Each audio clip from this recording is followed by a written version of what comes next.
Olá, pessoal. Aqui é a Gabi Oliveira. Eu sou professora, antropóloga, mãe de 2 e moro aqui nos Estados Unidos. Esse é meu podcast Uma Estrangeira. Hoje no episódio eu converso com a deputada federal por São Paulo, Sâmia Bonfim.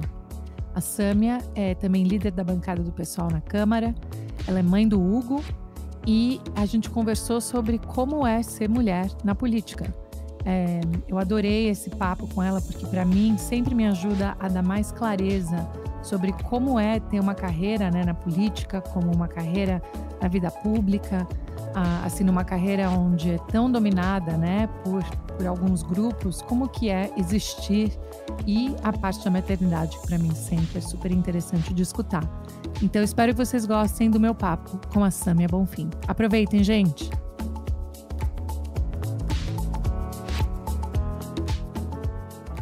Sâmia, super bem-vinda. Obrigada aí pelo tempo, pela disponibilidade. Estava super feliz já te acompanho faz tempo e agora fico feliz de poder ter esse tempinho com você. Obrigada.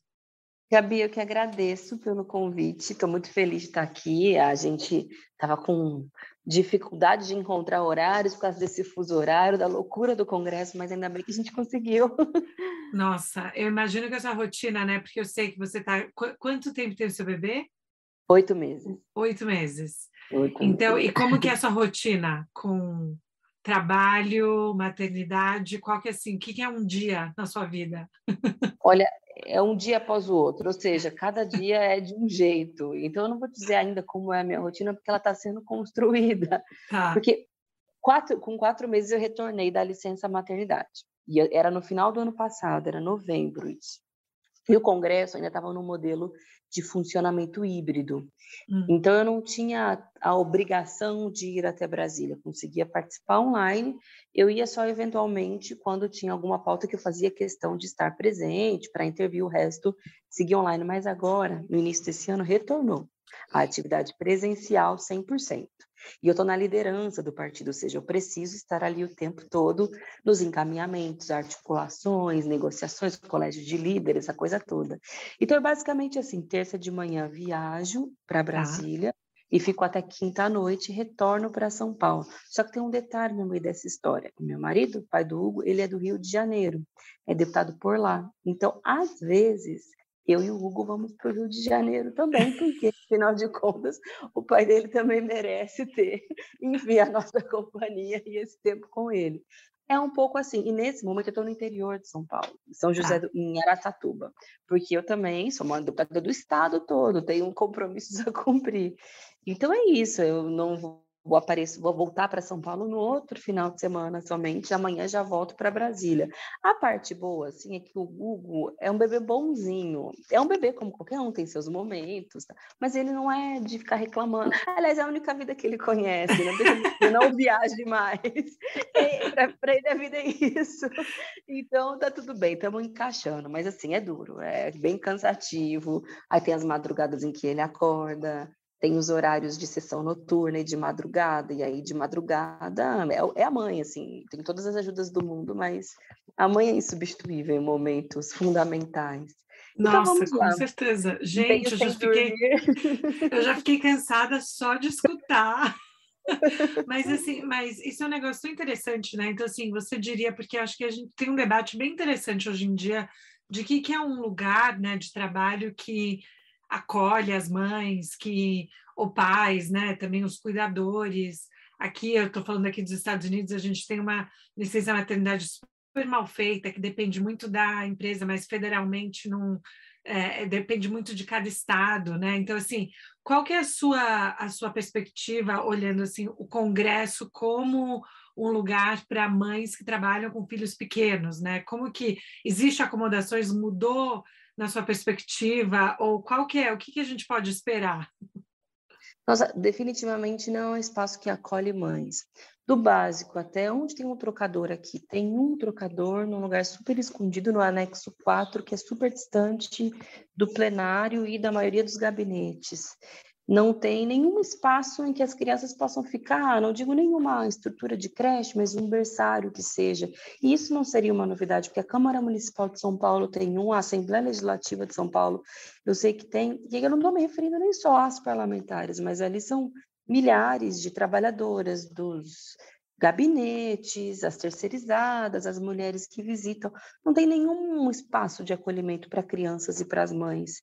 E para as parlamentares, a gente tem uma dinâmica de trabalho, assim, claro, tem aqueles que não fazem muita coisa, mas quando você tem muito compromisso com o seu mandato, é manhã, tarde e noite, e às vezes de madrugada, de fato, porque algumas sessões adentram horas da noite.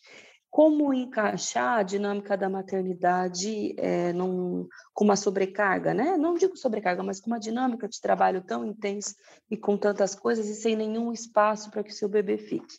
Aí me fala, não, procura uma creche integral. Tá bem, dá para ficar numa creche integral, porém a creche integral conclui às 6 da tarde, o nosso trabalho mais pauleira, muitas vezes, inicia-se no período da noite. E qual é a creche que vai aceitar um bebê que fique 3 dias da semana, considerando que de sexta a segunda eu estou em São Paulo e vice-versa, em São Paulo. Então a gente encaixou de uma forma que tem ajuda em São Paulo e em Brasília. E quando a gente vai para o interior, é toda uma logística para conseguir uma nova ajuda. Mas não é um espaço de acolhida para as mães. E traz uma reflexão importante, porque ali é um espaço majoritariamente masculino. Ninguém sabe se os homens ali são pais ou não. Se tem filhos, quantos anos tem os seus filhos? Se tem bebês pequenos? Porque a gente tem a certeza de que vai ter alguém cuidando deles. Porque geralmente não é associado à figura masculina, com raras exceções ainda, infelizmente. Agora, as mulheres, quando elas têm filhos, em especial filhos pequenos, a gente sabe, porque é inevitável que se torne uma questão pública, política, porque inevitavelmente isso vai interferir na sua atividade política. Dia desse eu estava no plenário, eu precisei pedir encarecidamente para o presidente para que a minha intervenção ficasse para depois, porque eu precisava muito sair do plenário para amamentar meu filho, porque ele estava nervoso, e é isso, tinham tentado de tudo, mas tem hora que é só a mãe que, né, consegue estar presente e garantir a situação. Aí ele, porventura, deixou, mas é porque era o vice-presidente, um cara mais arejado, enfim. Mas se fosse o presidente, o Lira, eu tenho certeza que ele não toparia. Ia, paciência, vamos para a próxima. Então é isso, são questões cotidianas, mas tem um lado, Gabi, que a gente está também trazendo a visibilidade para esse tema, né? Se é difícil para a mulher que está na política, que é uma mulher que tem visibilidade, que tem recursos, e que tem, na medida do possível, instrumentos também para alterar a realidade, afinal de contas, a gente está ali fazendo leis, questionando, né, a sociedade, traz à tona a dificuldade das milhões de mães brasileiras que não têm recursos, que não têm visibilidade e que fazem das tripas coração, as mães solo, para conseguir cuidar dos seus filhos. No momento de carestia, em que elas estão preocupadas se vão conseguir trazer comida para colocar na mesa, porque são 19 milhões de pessoas no Brasil passando fome hoje. E acho que esses temas estão mais incorporados na prática do meu mandato. Desde que eu me tornei mãe, eu protocolei mais projetos de lei relacionados ao tema, não é à toa, porque eu vejo agora na carne o quanto é duro, o quanto é um trabalho invisível, não remunerado, mas sem o qual não existe nada na sociedade funcionando, né? Com certeza, eu sempre penso nisso, assim, até por comparação aqui nos Estados Unidos, eu acho que o trabalho é muito mal pago também para as profissionais que trabalham em creches e em pré-escolas, né? É muito, muito mal remunerado, então também não dá uma estrutura, né, que a pessoa pode daí também topar fazer aquele trabalho, porque aí também a conta não fecha para ela, para cuidar da família, então quase esse efeito dominó. Mas você Geralmente ela sempre também tem soube. um filho, né? Que ela Exatamente. precisa abrir mão para poder cuidar do filho de outra pessoa. Sempre, a gente sempre fala, né? No lugar, se tem uma mulher trabalhando lá de fora, vai ter alguma outra, né? Tem um efeito dominó É aí verdade. muito, muito grande. Mas você sempre soube que era essa a sua carreira, assim, antes, né? De você se tornar mãe, enfim, tudo isso. Você sempre soube que a sua carreira seria uma carreira pública na política, ou isso veio depois de você acessar a situação que estava no Brasil? Não, nunca soube assim, porque é difícil você imaginar também uma menina, uma mulher jovem que pense, não, acho que eu quero ser política, né? Vou ser deputada. Primeiro porque culturalmente isso sempre foi questionado, mas talvez essa questão esteja aparecendo mais agora para as meninas mais jovens. Mas o meu sonho era ser professora, eu estudei e me formei para isso. Eu sou do interior de São Paulo, de Presidente Prudente, me mudei para São Paulo quando eu passei na USP, em letras, Aí eu comecei a estudar, a trabalhar e fiquei por São Paulo mesmo. E eu conheci a política na universidade, porque tem um movimento estudantil, as entidades. E é isso, militava por ali. Em 2011, eu fui convidada por outros alunos que já eram filiados ao PSOL.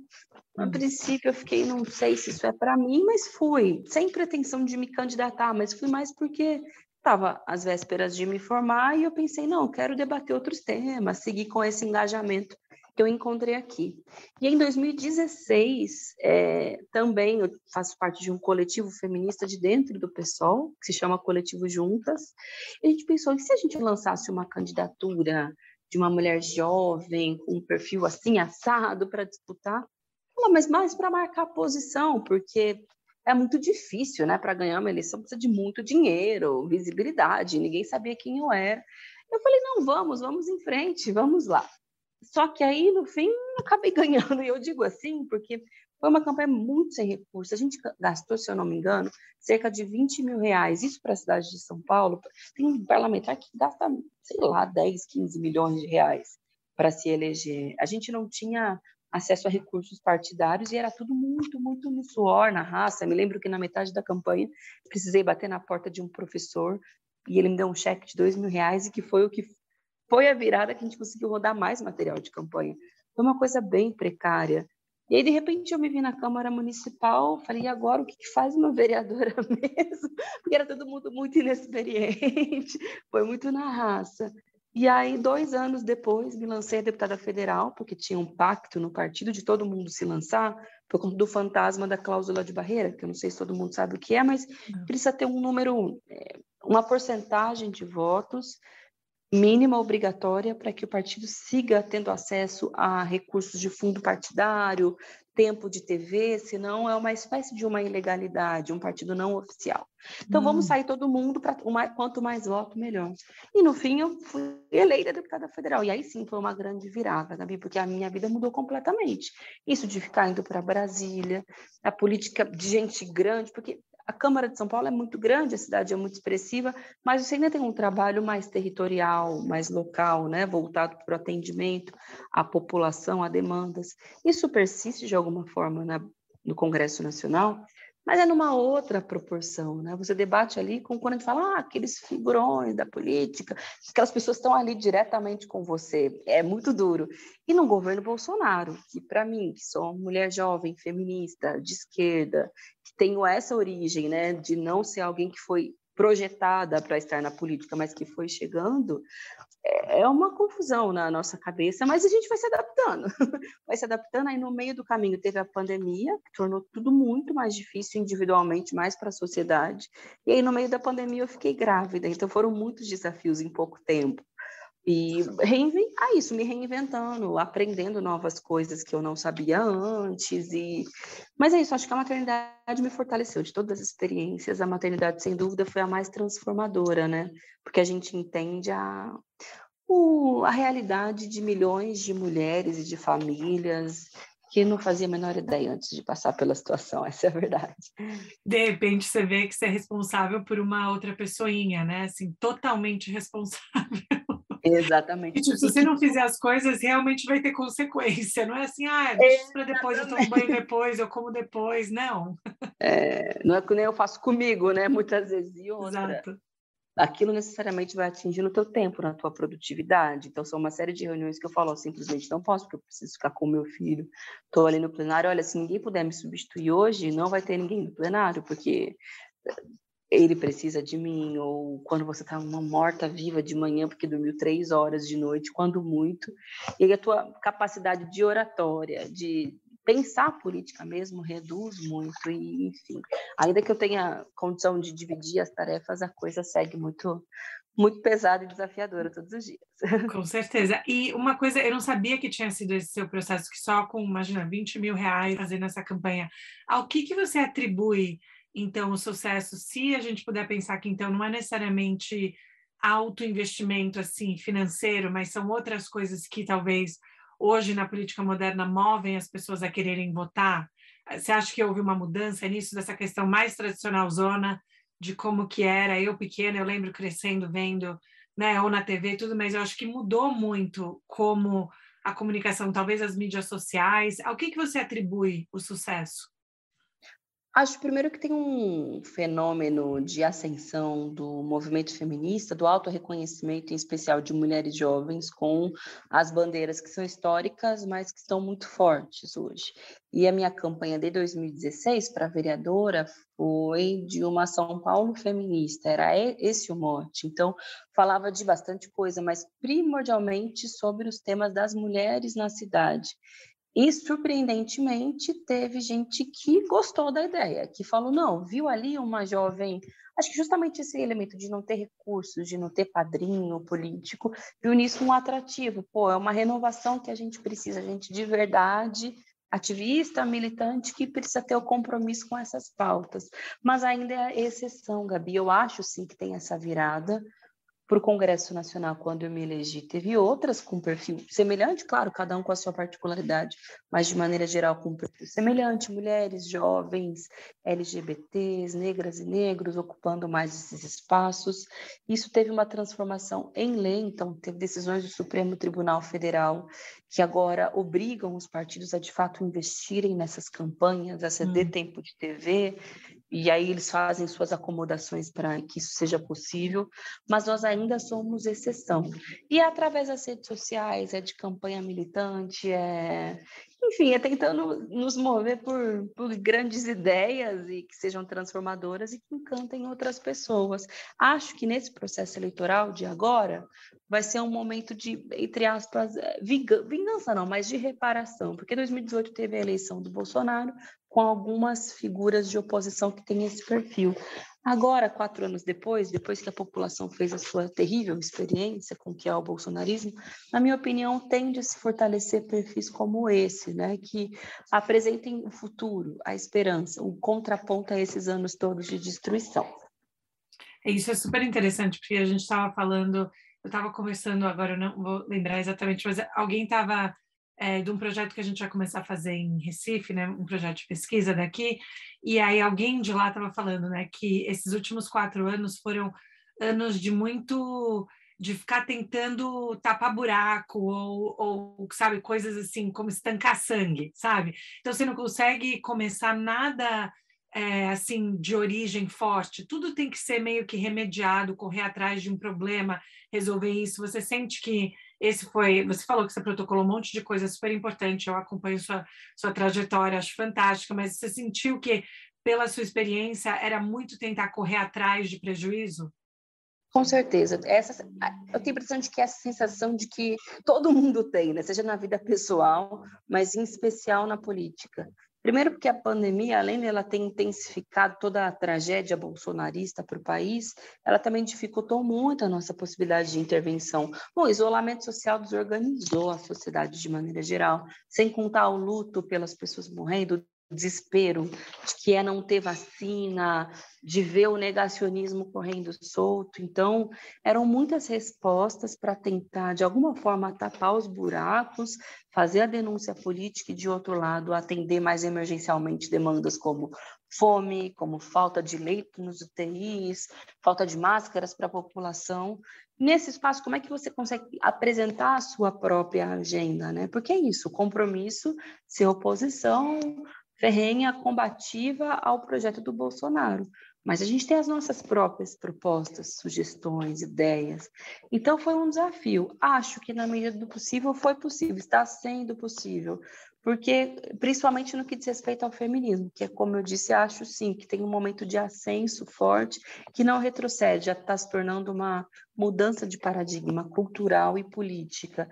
Então, teve alguns projetos de lei dos quais me orgulho, que foram adiante, como a Lei Mari Ferrer, que eu sou coautora conjunto de outras deputadas, que tem a ver com criar uma sanção no judiciário quando distratam mulheres e meninas no processo de julgamento. Isso é muito comum, infelizmente, então acho que pode ser uma virada.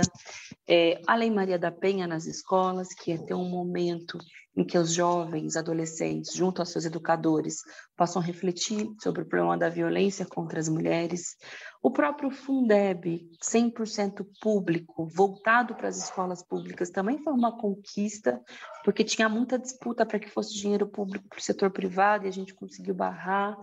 Eu considero o auxílio emergencial em dobro na pandemia. Foi uma emenda que nós apresentamos, justamente pensando na realidade da mãe solo, da mulher chefe de família, provedora, que por essa condição tem mais probabilidade de ser da extrema pobreza e que, portanto, tem mais dificuldade também de conseguir sustentar seus filhos.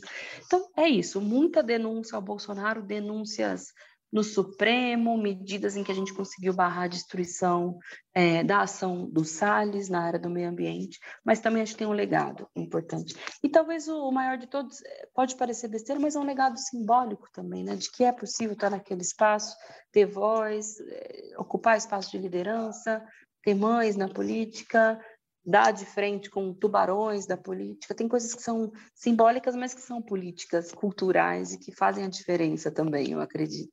Com certeza. E sua família, assim, sempre, quando você decidiu, né, sair para tentar se eleger e tudo isso, qual foi a reação, assim, da sua família imediata? Tipo, ai, meu Deus, será que vai dar certo? Porque, às vezes, né, eu imagino que também, estando nas mídias sociais, você recebe muito amor, muito apoio, mas imagino que tem gente também querendo perturbar, como tem para todo mundo. Então, assim, como houve uma preocupação de que agora você vira uma figura pública por uma questão de segurança, alguma discussão nesse sentido? Quando eu me lancei candidata a vereadora em 2016, eles apoiaram, até porque, para ser sincera, eles não gostavam muito dessa ideia de eu ser militante. Achavam, até por não ter muita familiaridade, não sei da tradição da minha família, achavam que eu perdia muito tempo, que não fazia muita diferença na minha vida, não entendiam muito bem. Mas aí quando você se lança candidata, é mais próximo do que as pessoas entendem como política. Não, é alguém que está tentando se tornar vereadora. Apoiaram, torceram muito, eles lá no interior e eu em São Paulo, eles, enfim, ajudaram na medida do possível, nas redes sociais e tudo. E depois que eu me tornei vereadora, aí mudou a chave da preocupação extrema. E aí teve um marco, que foi da preocupação ainda mais profunda, que, aliás, hoje completa 4 anos, que foi do assassinato da Marielle Franco. Porque isso, claro, tem a ver também com questões específicas do Rio de Janeiro, o estado dominado pelas milícias, teve o elemento racial, que, sem dúvida, para além da questão de gênero, explica muito também por que a Marielle foi alvo. Mas, no limite, ela também era uma vereadora do PSOL que estava ali dando a cara a tapa, enfrentando tubarões.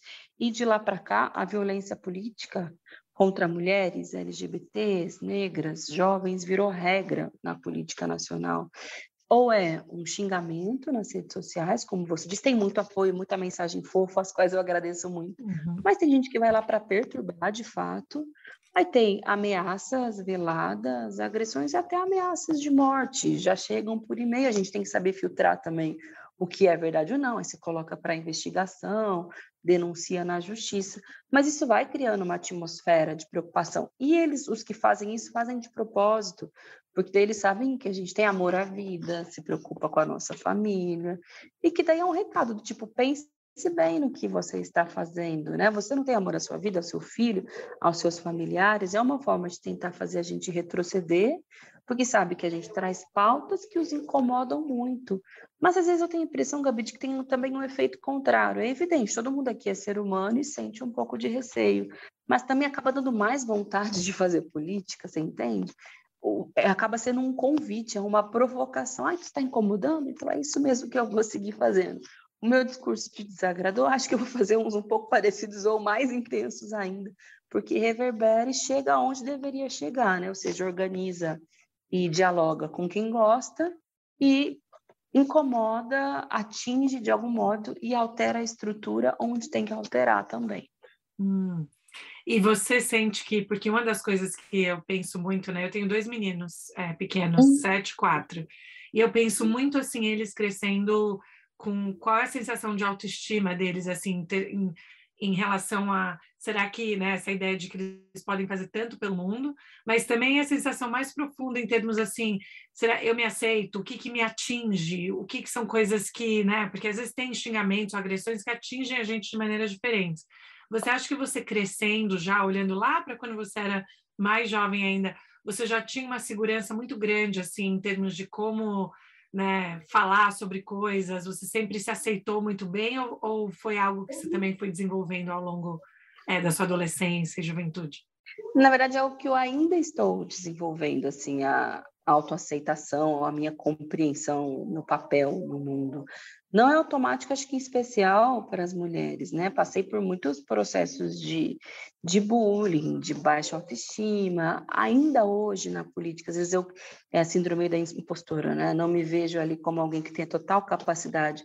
Quando me falaram, por que você não se torna líder da bancada do PSOL? Eu falei, poxa vida, no último ano de gestão Bolsonaro, que a gente tem o compromisso de derrotá-lo, que eu estou com um filho de poucos meses, será que eu tenho condição, capacidade de ocupar esse espaço? Então, eu não sei de que forma isso vai ser transmitido para o meu filho, quais são os valores que ele vai conseguir a partir desse processo todo, mas eu tenho uma preocupação grande com ele, que é que ele não seja vítima e também não precise absorver parte dessas críticas e ofensas que são feitas. Ele é só um bebê. Espero que quando ele for maior, ele não se lembre, ele não saiba. Talvez ele vá ouvir as coisas e vai ver essa história, então é inevitável, mas de que tem muito xingamento e ofensa a um bebê de 8 meses nas redes sociais, em especial por conta de algumas posições que eu tenho, como, por exemplo, quando teve a aprovação da descriminalização do aborto na Colômbia, eu fiz algumas postagens sobre isso, porque eu acho que é um marco no que diz respeito às pautas de gênero na América Latina. Nossa Senhora, teve até montagem com o meu filho, fazendo alusão à Gente, interrupção da gestação. E os caras são muito cruéis e perversos. Então, como isso não atingir, né, também a autoestima, a autoaceitação dele nos próximos anos? Vamos ter que trabalhar isso juntos também, porque eu quero que ele tenha orgulho, eventualmente que ele até goste de ser da política, mas também quero que ele seja uma criança protegida, que tenha suas próprias escolhas e que não seja vítima por conta das escolhas que a mãe e o pai dele fizeram, né? Que ele não tem nada a ver com isso, a princípio. com certeza, eu sempre brinco, meu marido sempre me fala isso, que a gente acaba falando de muita coisa, entre aspas, séria, né, em casa. Então, assim, eu sou muito direta com os meninos, eu falo sobre a guerra que está acontecendo, eu falo sobre, né, desigualdade, eu falo sobre isso, e ele fala, mas calma, eles são tão pequenos. Mas eu falo, poxa, se é uma realidade para tantas crianças no mundo, por que os É meus verdade. filhos são os que têm que ficar, né, Uma isolados? Se para bolha. tantas crianças, numa bolha, se para tantas crianças é a realidade delas. E na sua experiência com educação, você via isso, porque eu acho fantástico, você foi professora, então, por um tempinho? Fui professora por alguns anos, até eu entrar na política. Estava atuando na E sala de qual aula. idade você dava aula? Nossa, acho que eu tinha uns 18 anos quando eu comecei, não era formada ainda, eu já dava aula E para particular, dava aula em cursinho popular, dei aula no Ah, ensino médio, para cursinho popular, né, que era sim. gente de ensino médio, 17, 18, 16 anos, mais ou menos. Sim. E aí, o que isso te ensinou em termos de questões para a educação que para você são muito importantes, assim, a sua experiência como professora? Nossa, profundamente, muitas coisas, é até difícil de dizer, Gabi, porque até por ser um cursinho popular, que eram jovens que estudavam de forma gratuita para tentar entrar na universidade, justamente pela defasagem que tiveram na educação básica, foi uma experiência de que a educação ela não se trata somente de um elemento formal, ou seja, do conteúdo acadêmico traduzido e reduzido ao conteúdo formal, né, ao currículo de ensino médio.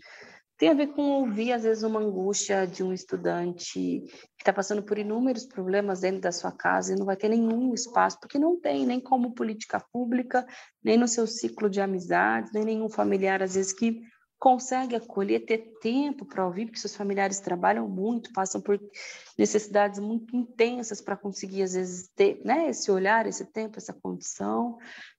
Entender que todos os processos são coletivos. Quando eu era professora, a melhor coisa é quando eu sentia que eles também estavam aprendendo no processo de ensinar pela participação deles. Então, essa ideia isso eu trago muito para a política também. Eu estou ali atuando, mas eu só vejo que faz diferença quando tem um retorno e uma participação da sociedade a partir daquilo que eu estou dizendo. Isso para mim também foi um elemento de aprendizado muito grande. E de saber da nossa pequenez também, da nossa... como a gente também é muito pequeno perto do todo. Vários momentos como professora foram frustrantes, assim. Eu simplesmente ensinar a fazer de tudo e não conseguia passar o conteúdo. E isso na política, na atividade profissional, isso é muito comum também, né? De ver que existe uma máquina, um mecanismo social, econômico, estrutural, que está para muito além daquilo que a gente quer, daquilo que a gente pode fazer. Então, enfim, acho que a experiência da sala de aula... Eu quero muito voltar para a sala de aula, viu, Gabi? Não sei como, quero um dia poder organizar a minha vida para que se encaixe nisso, mas é uma experiência muito, muito importante. E acho que a profissão, tem muitas profissões bonitas, mas eu acho a profissão realmente mais bonita que tem, é do educador, assim, daquele que se compromete e que está junto com seus alunos, e é tão desvalorizada, né? Essa é a contradição cruel. Em qualquer lugar do mundo, assim, são raríssimos os espaços em que tem o valor que deveria ter, porque pode gerar traumas profundos, mas pode ser absolutamente transformador o período escolar na vida de um ser humano. Nossa, não podia concordar mais. E é tão interessante que aqui nos Estados Unidos, eu estou na faculdade de educação e, por legal. exemplo, Paulo Freire, todo mundo ensina, todos os alunos aprendem, todo mundo fala sobre. E aí, daí, às vezes, eu vejo um discurso totalmente contrário em algumas alas, né? Da política e da elite brasileira, e eu fico tão impressionada, eu falo, gente, eu estou aqui em universidades excelentes, e todo mundo lê, todo mundo discute, todo mundo entende o valor, fala sobre isso, e aí, às vezes, é tão oposto em como isso é tratado no Brasil, me dá uma sensação, assim, né, que é uma desconexão muito grande. E o Paulo Freire virou um estigma, né? Um símbolo daquilo que deve ser atacado, do mau exemplo, do imoral para essas pessoas, assim como a cultura, né? Artistas, de maneira geral.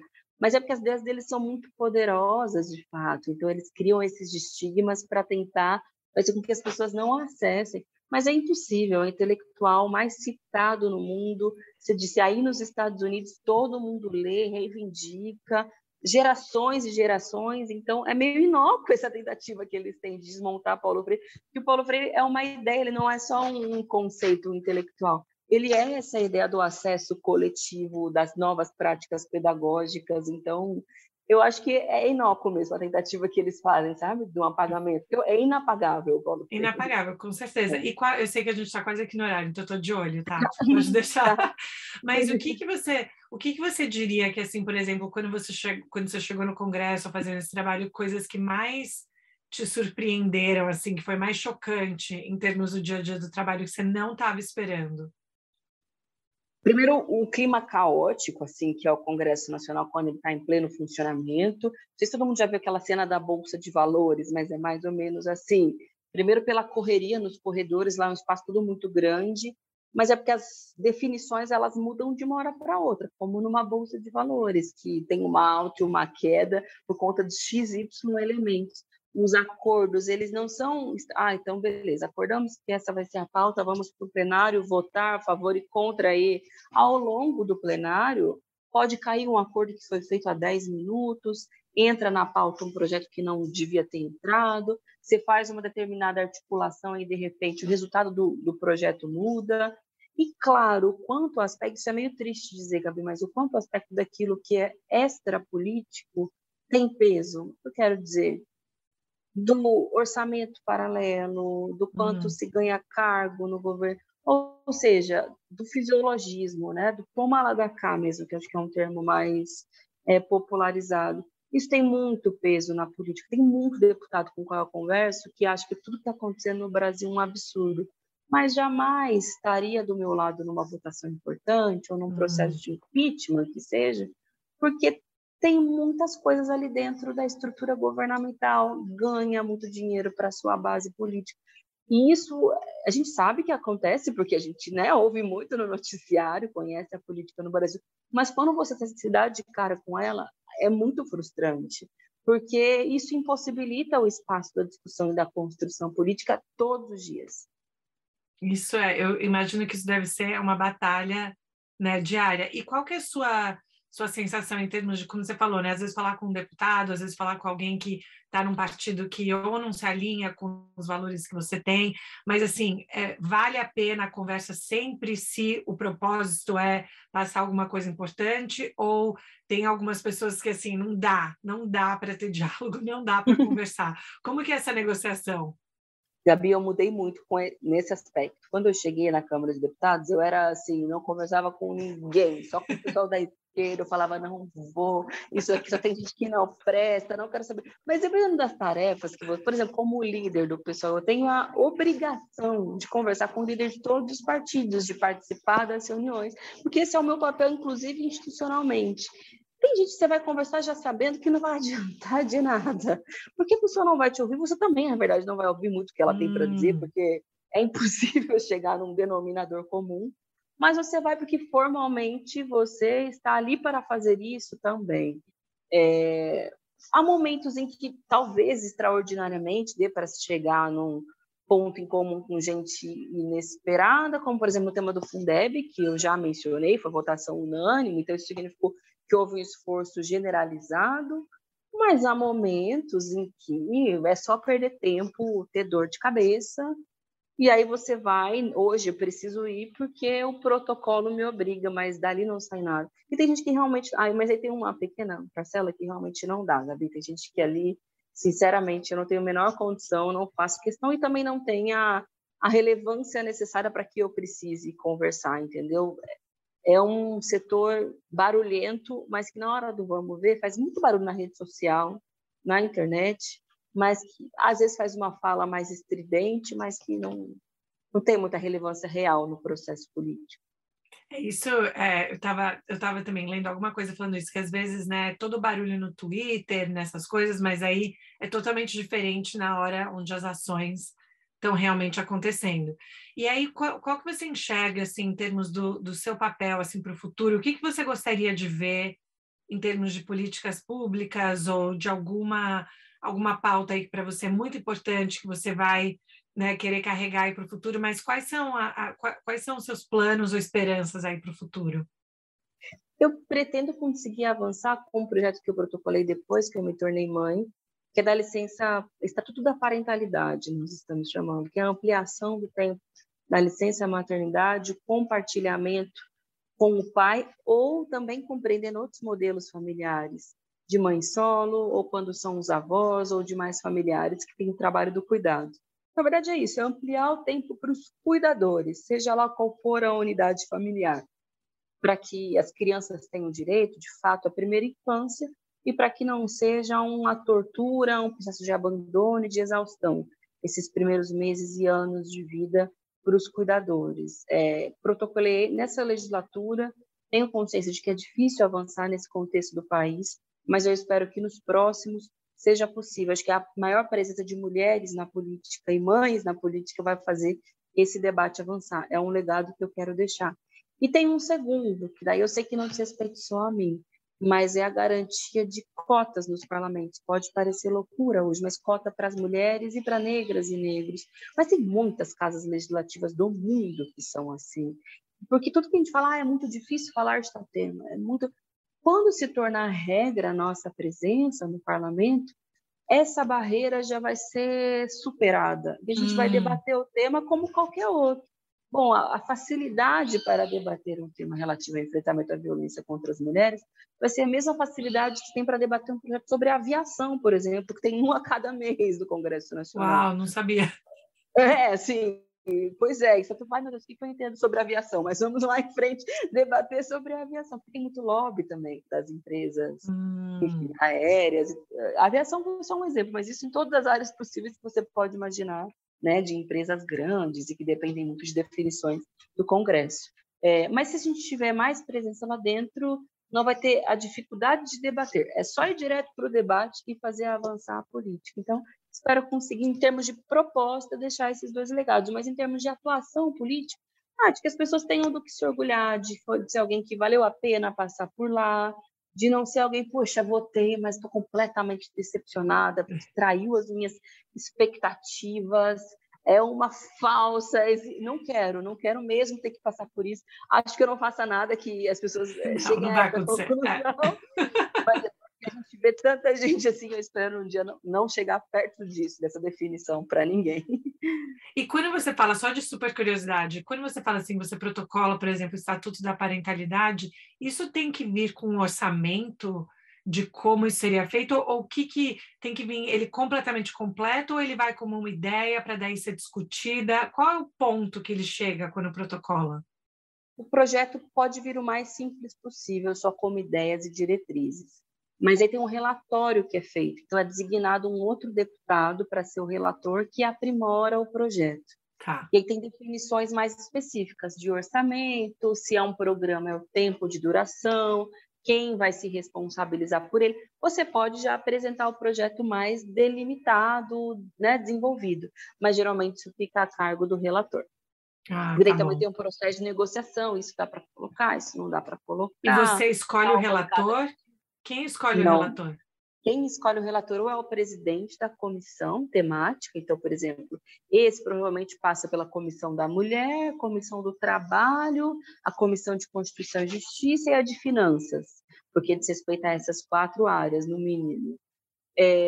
Ou se vai direto para o plenário, que são os que ganham regime de urgência, quem define é o presidente da Câmara. Quando é nas comissões, quem define é o presidente da comissão.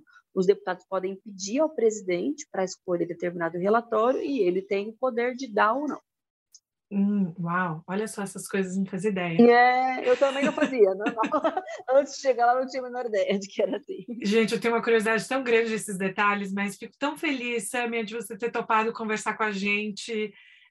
Nossa, eu acho que a sua história e também entender, né, como essas coisas funcionam é tão importante. Também achei muito, muito legal você poder citar essa vulnerabilidade dessa síndrome de impostora que eu compartilho, que tantas de nós compartilhamos, né? E eu acho que a gente só tem isso porque a gente liga tanto para o nosso trabalho que, né, que a gente se questiona. Eu tento pensar que vem de um amor muito grande pelo trabalho. De um perfeccionismo, de uma responsabilidade com o que a gente está fazendo, né? Que a gente se questiona o tempo todo, mas também tem a ver com esses aspectos culturais, históricos, Sim, né? com essa estrutura que faz a gente pensar. Poder. Mas a gente se questiona o tempo todo, bom, mas isso aqui não é para mim. Não, mas é para mim também. Se eu fui eleita, é porque é para eu estar aqui. Pelo menos um número expressivo de pessoas que me elegeram acham que eu tenho que estar aqui, então eu tenho que fazer o melhor possível, né? Tem que ter responsabilidade com o que me confiaram. Com certeza. Mas olha, que orgulho poder acompanhar você daqui de longe. Parabéns pelo trabalho, parabéns pelo Hugo. Obrigada, Gabi. Acho demais, fico tão feliz de ver aí uma pessoa, uma mulher, uma mãe fazendo tanto e desejo tudo de bom para vocês aí no futuro. Obrigada para vocês também, parabéns pela ideia do podcast, obrigada também pelo convite. Vida longa, muito sucesso para as suas atividades acadêmicas, para o podcast, um abraço para os seus filhos também. Obrigada, mas olha, vamos ver se em pessoa a gente consegue se ver um dia, se conhecer pessoalmente. Com certeza, quando vier ao Brasil, me conte, que a gente com certeza. Então, tá boa bom, sorte. Obrigada para você. Obrigada. Também. Um beijo. Tchau.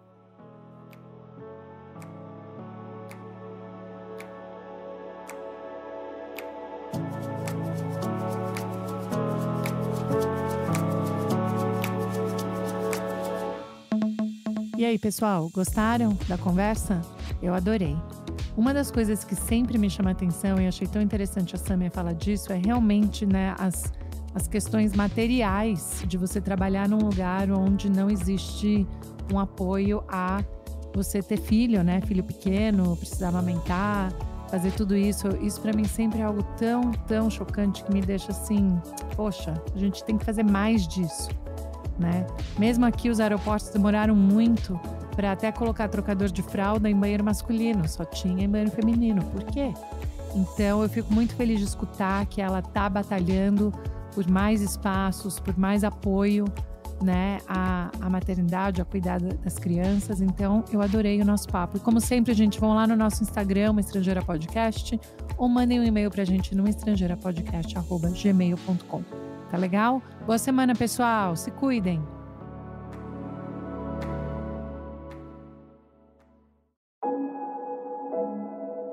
Esse podcast foi editado por Fábio Guerrara.